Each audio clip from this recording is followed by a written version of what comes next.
குதிரைகளின் நெற்றிகளுடன் மறுமை நாள் வரை நன்மை பிணைக்கப்பட்டிருக்கிறது என்று புகாரில் 3644 இலக்கத்தில் ஒரு ஹதீஸ் பதிவாகி இருக்கிறது. அதனுடைய விளக்கம் என்னன்னு கேட்குறீங்க. கேள்வி எண் 2429. நீங்கள் குறிப்பிடக்கூடிய இந்த ஹதீஸ் வந்து புகாரில் 3644 இலக்கத்தில் மட்டும் இல்லாமல் 2849 இலக்கத்திலையும் கூட இடம்பெற்றிருக்கு. நபி ஸல்லல்லாஹு அலைஹி வஸல்லம் கூறுகிறார்கள், அல் ஹைலு ஃபி நவாசி அல் ஹைரு இலா யௌமில் கியாமா.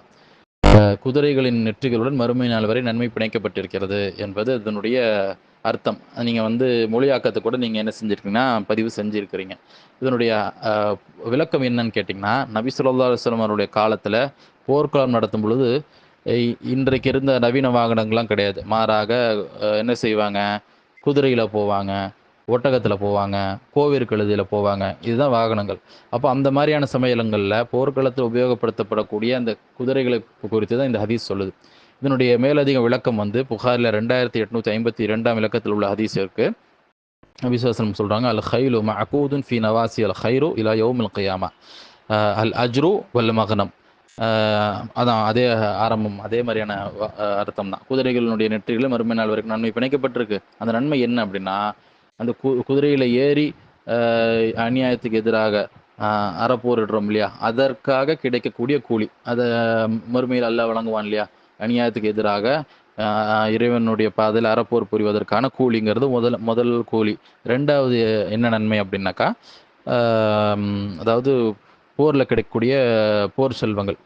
நபி ஸல்லல்லாஹு காலத்தில் வந்துட்டு போர் நடந்துச்சுன்னா யார் வெற்றி கொள்கிறார்களோ அவர்கள் வந்துட்டு தோல்வி அடைந்தவர்களுடைய இந்த செல்வங்களை எடுத்துக்குவாங்க. முஸ்லீம்கள் ஜெயிச்சாங்கன்னா முஸ்லீம்கள் வந்து எதிரிகளுடைய எடுத்துக்குவாங்க. எதிரிகள் ஜெயிச்சாங்க அப்படின்னா முஸ்லீம்களுடைய பொருட்களை அவங்க எடுத்துக்குவாங்க. அல்லாஹ் நம்மளுக்கு ஹலால் ஆக்கியிருக்கிறான். இந்த மாதிரி போர் செல்வங்கள் போர்க்களத்தின் போது எதிரிகள் தோத்துட்டாங்கன்னா அவங்களுடைய செல்வங்களை எடுத்துக்கலாம் அப்படிங்கிறது. அப்போ இந்த ரெண்டு நன்மைகள் என்ன இதிலே வந்துருச்சு. ஒன்று, இறைவனுடைய பாதையில் நம்ம பங்கெடுப்பதற்காக குதிரைகளை பயன்படுத்துகிறோம்ல, அதற்காக மறுமையில் நம்மளுக்கு கிடைக்கக்கூடிய ஒரு கூலிங்கிறது ஒன்று இருக்குது. ரெண்டாவது வந்து இந்த உலகத்திலேயே நம்ம வெற்றி பெறுவோமே ஆனால் அங்கே எதிரிகளுடைய அந்த போர் செல்வம், இந்த ரெண்டுமே நமக்கு கிடைக்கும் அப்படிங்கிறத அந்த ரெண்டு நன்மைகள் ஹதீஸ்லேயே வந்துருச்சு. இப்போ கயாமத் நாள் வரைக்கும் எப்பொழுதெல்லாம் இந்த குதிரையினுடைய ஒரு தேவை போர்க்களத்தின் போது இருக்கிறதோ, எப்போதெல்லாம் இது பயன்படுத்தப்படுகிறதோ, அப்போதெல்லாம் இந்த ரெண்டு கூலி நம்மளுக்கு எடுத்துக்கொண்டே இருக்கும். அதில் நன்மைங்கிறது உண்டு அப்படிங்கிறத தான் நபிகள் நாயகம் ஸல்லல்லாஹு அலைஹி வஸல்லம் அவர்கள் இந்த ஹதீஸ்லேருந்து நமக்கு சொல்கிறாங்க.